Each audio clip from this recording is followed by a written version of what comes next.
Сәлеметсіздер ме балалар? Бүгін бізде 126 сабақтың тақырыбы сан есім. Балалар, бүгінгі сабақта сендер мәтіннен сан есімдерді таба аласың, және де мәтін мазмұны бойынша сұрақтар құрастырасың.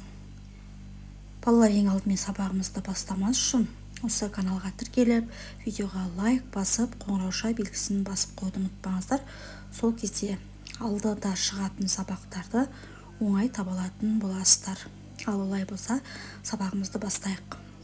23-ші жаттығу. Мәтінді түсініп оқы. Сәлем, Азат. Сәлем, Самал. Азат, сен қаламызда салынған метроны көрдің бе? Иә, көрдім. Маған метро ұнайды. Метро 11 бекеттен тұрады екен. Оның 5-еуі тереңде орналасқан. Пойыздар әр 7 минут сайын жүреді. Пойыздың іші таза әрі жайлы.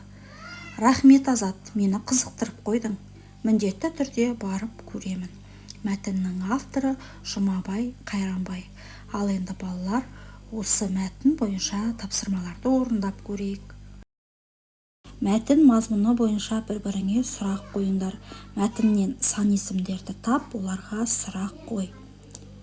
Бірінші сұрақ: метро неше бекеттен тұрады? Метро 11 бекеттен тұрады. Пойыздар неше минут сайын жүреді? Пойыздар 7 минут сайын жүреді. Бекеттің нешеуі тереңде орналасқан? Бекеттің 5-еуі тереңде орналасқан. Пойыздың іші қандай? Пойыздың іші таза әрі кең. Мәтіндегі сан есімдер 11, 7, 5-еуі деген сөздер. Бұл сан есімдерге қанша, нешеу деген сұрақ қойылады. 24-ші жаттығу. Өлеңнің алғашқы 4 жолын көшіріп жаз. Сан есімдердің астын сыз. Бір топ бала туғаннан 15 балық ұстадық. Бөліскенде оларды әркімге тиді 3 балық. Сынайын бір ал сені, бала саны қанша еді? Өлеңнің авторы Сұлтан Қалиұлы. Өлең саған ұнай ма? Өлеңдегі сұрақтың жауабын тап. Өлең әрине маған өте ұнады.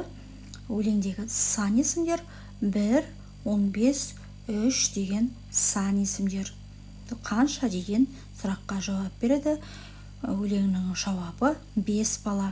Себебі 15 балықты 3 балықтан теңдей бөлген кезде 5 балаға бөлінеді. Жұмбақтың жауабы 5 бала. 25-ші жаттығу. Сенің туған өлкеңде не бар?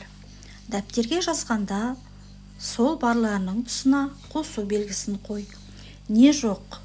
Оның тұсына азайту белгісін қой. Жоқтарын өзің қосып толықтыр. Не бар, не жоқ? Балалар, мына жерде жазылған сөздердің ішінде сенің өлкеңде қайсы бар? Менің өлкемде өзен бар, көл бар, жазық дала бар, зауыт бар, метро бар, стадион бар, мұражай бар, субұрқақ, кітапхана бар. Ал менің өлкемде тау мен орман жоқ. Сенің өлкеңде не бар, не жоқ? 26-шы жаттығу.